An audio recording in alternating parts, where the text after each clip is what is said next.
dati na niyong nalaman na pangag si Marcos, pinatunayan na ng kanyang kapatid.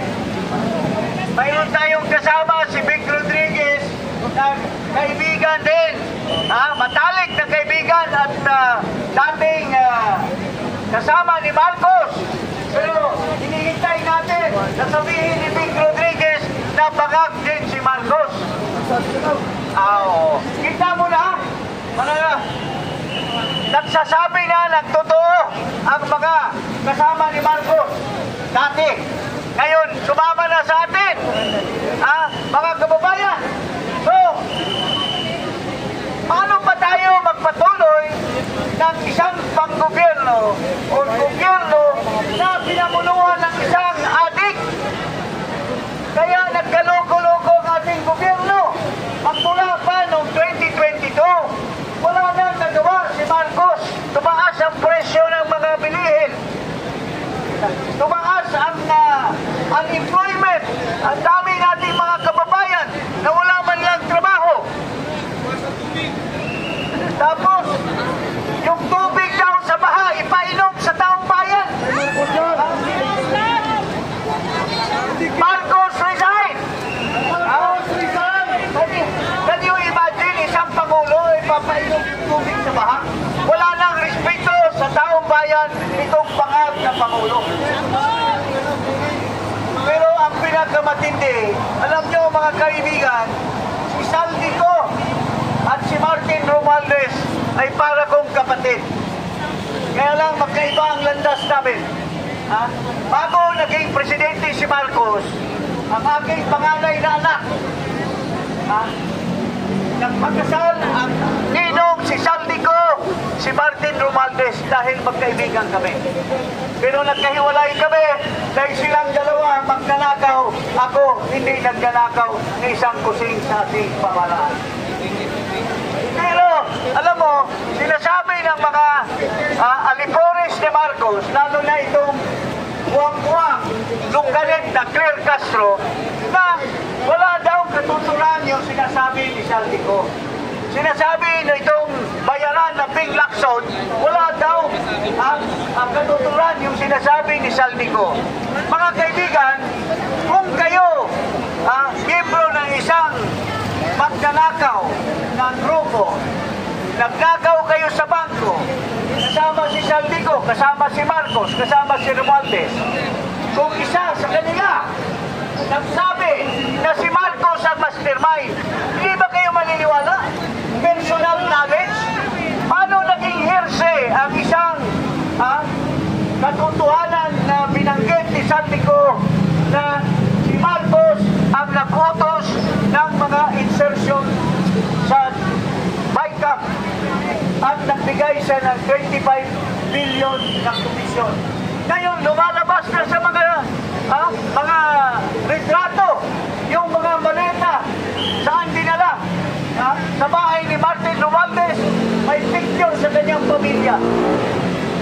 Talagang magnanakaw itong magpinsan. So, papayagan pa ba natin na magpatuloy? Papayagan pa ba natin sa 2026 na budget? Tayin na naman ni Marcos sa unprogrammed funds?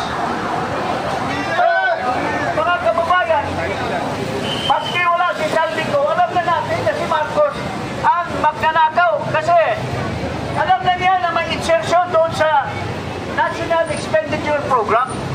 Tinuloy pa rin niya. Ibito niya o tapyasin kung matino siyang Pangulo, dapat tinanggal na niya yung pera na yun. Para hindi balustay. Pero bakit tinuloy? Kasi pala, mayroon pala siyang komisyon, mga kababayan. Nabisto na magnanakaw talaga numero 1 itong Marcos Jr. Tinanggal nila yung BIR, baka yung commissioner ng BIR, tinanggal nila ang asawa noon. Utusan ni Lisa sa kanyang opisina. Pero tinanggal nila kasi hindi na daw nagbibigay ng kanyang porsyento. Tinanggal, may bago na naman. Na papahirapan ang ating mga taxpayer. So, kung patuloyin pa natin dito si Marcos, hindi tayo manawagan. Ako ngayon nananawagan hindi lamang sa ating mga mahal na kababayan na nandito sa aking paligiran. Yung mga nandyan sa tapat, yung ating mga mahal na mga pulisman, alam ko sa puso nyo, nalalaman nyo ang mga sinasabi namin. Ha? Alam nyo, nung panahon ni Erap, ganon din ang mga pulis. Hindi rin umaaksyon. Pero nung nalaman na nila na ang daming kasalanan ni Erap, ay sila sumama na rin sa taong bayan. Kaya iniikayat din namin sa inyo, mag-isip-isip kayo. Sinabi lang ng kapatid, saan ba tayo makakakita ng isang kapatid na sinasabi niya, totoo, yung kapatid niya ay bangag, nagko-cocaine, matagal na. Hindi nyo ba, mga kababayan, mga policemen, hindi nyo ba napapansin si Marcos tuwing nagsasalita, nag-ngiwi-ngiwi yung mukha? Ha? Nauutang.